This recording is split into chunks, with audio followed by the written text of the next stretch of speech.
Nous sommes de retour sur Direct Investisseur et nous accueillons en duplex Pierre Verret, responsable You Trading chez Active Trade. Bonjour Pierre. Bonjour Lucie, bonjour Antoine. Alors on va parler d'une paire de devises avec vous ce matin, c'est le GBP CHF, c'est-à-dire le livre sterling face au franc suisse. Alors pourquoi avoir sélectionné cette devise ?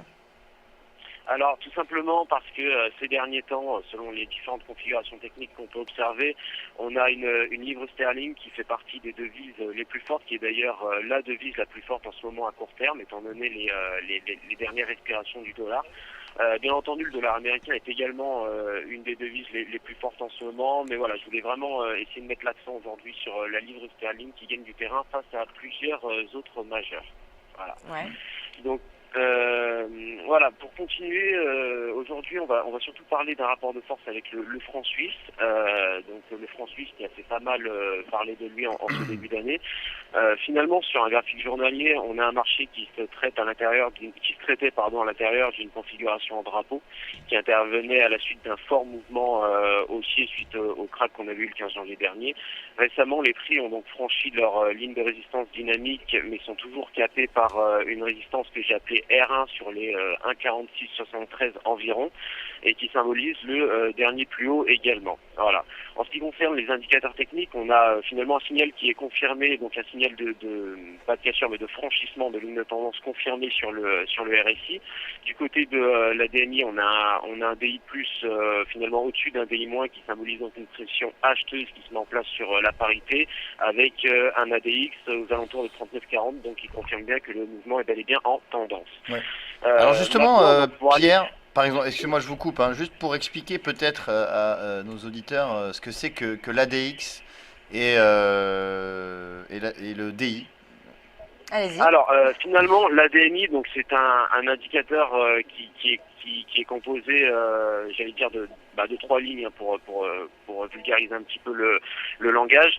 L'ADX, c'est vraiment, je vais pas rentrer dans toutes les étapes de calcul, mais l'ADX, c'est vraiment ce qui va nous indiquer si le mouvement, qu'il soit haussier ou baissier, si le mouvement en cours est bel et bien directionnel ou s'il s'agit simplement d'une fluctuation mineure sur le marché, alors que le DI+, va symboliser la pression acheteuse et le DI- la pression vendeuse. Dès lors qu'on a un DI+ au-dessus d'un DI-, ça veut globalement dire qu'on a une pression acheteuse qui se met sur le titre. Si on recoupe cela avec les données envoyées par l'ADX, cela nous permet de déduire si le mouvement est bel et bien directionnel ou s'il s'agit tout simplement d'une fluctuation, d'une respiration de marché. Donc voilà. Justement sur le graphique que vous avez transmis, le DI+ est en vert et donc au-dessus du DI- voilà. En rouge, et donc ce qui veut dire que les cours sont en tendance haussière. Voilà, alors effectivement, j'avais oublié d'apporter cette précision-là. On a un ADX dans un vert un petit peu plus foncé, un DI+, symbolisé par un trait discontinu en vert, et un DI- qui symbolise donc la pression vendeuse en trait pointillé rouge également. Donc là, comme vous venez de le dire, on est en pleine configuration, j'allais dire, acheteuse sur ce graphique-là, étant donné qu'on est en plus en train de casser une figure de continuation haussière en drapeau, effectivement. Donc concrètement, quel est votre objectif sur la paire, alors sur le GBP CHF ? Alors, j'aurais un objectif final donc symbolisé par R3 à 1,5523. Simplement, j'ai une résistance majeure R2 à 1,50. Ça symbolise effectivement l'un des tout derniers plus hauts effectués par la parité. Également une zone psychologique assez forte. On est sur les 1,50, je le rappelle. Voilà, l'objectif final, c'est les 1,5523, mais j'aurais quand même une zone très importante à surveiller qui sont les 1,50, donc zone possible de renfort ou au contraire diminution de la position en fonction des profils de trading à ce niveau-là.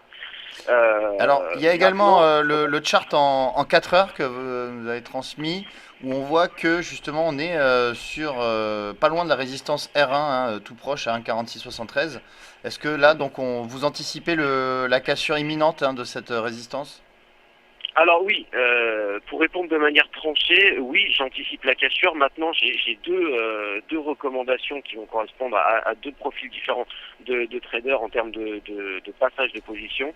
Donc, si on a un profil plus ou moins, j'allais dire un peu agressif, j'anticiperai un achat dès maintenant sur une zone, j'allais dire aux alentours des 1,46. Ça me semble être une bonne zone pour acheter, étant donné qu'on a une ligne de support aussi qui accompagne le mouvement.